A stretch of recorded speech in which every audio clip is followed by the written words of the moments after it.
Hello guys, welcome. Listen to this.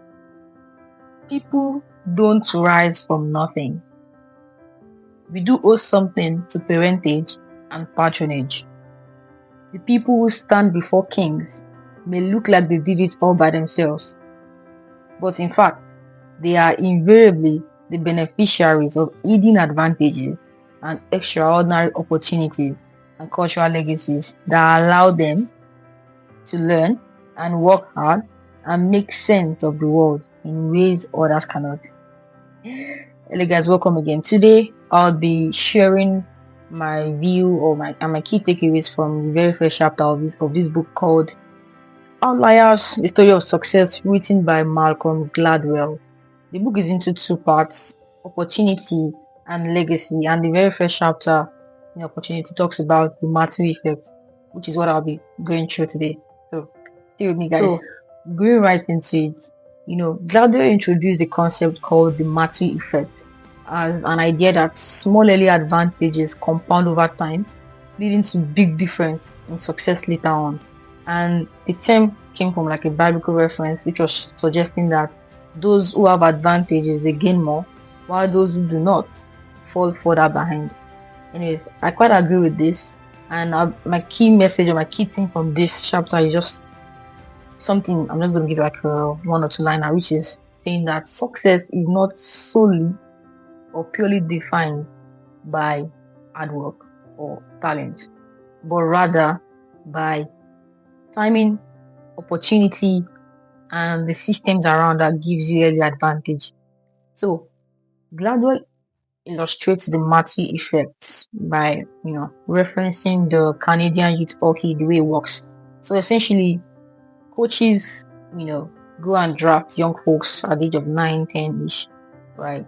However, the cutoff date for their age should be January 1st, right? So essentially, anyone born from January 2 might end up playing with someone born December, right? In the sense that because as of January 1st, they are not yet 10, so they can't get drafted, right?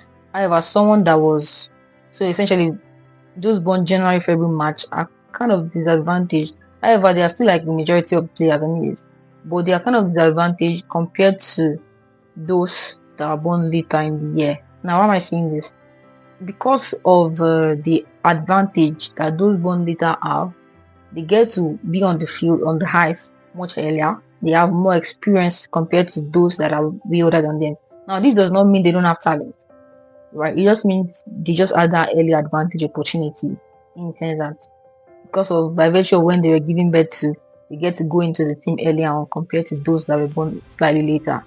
They have this early advantage, and this accumulates over time and makes them succeed, as opposed to those that were born later that didn't have enough time to practice. So essentially, I've been able to I've written down or I've highlighted like a few points on my key takeaways. And the very first thing is being careful of how we judge or think about success. So essentially, we need to rethink how we judge success and be very cautious about labeling people as naturally gifted or not talented. Now, not to say that there are not some people that are not talented, but rather just conscious of the fact that so many things determine success, right?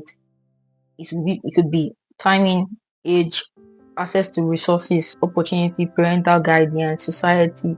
So many things can influence this, and we should not be quick to judge. Essentially, that's number one. Number two is do not underestimate yourself or others behind you, right? The fact that someone is not quote unquote succeeding at the time does not mean they don't have the ability to. It just probably means they did not get access to some opportunities early enough, right? Or they were, either slow to act or did not have access to that opportunity or that information. So because in quotes you're not succeeding, I don't know, does not mean that you don't have the ability to.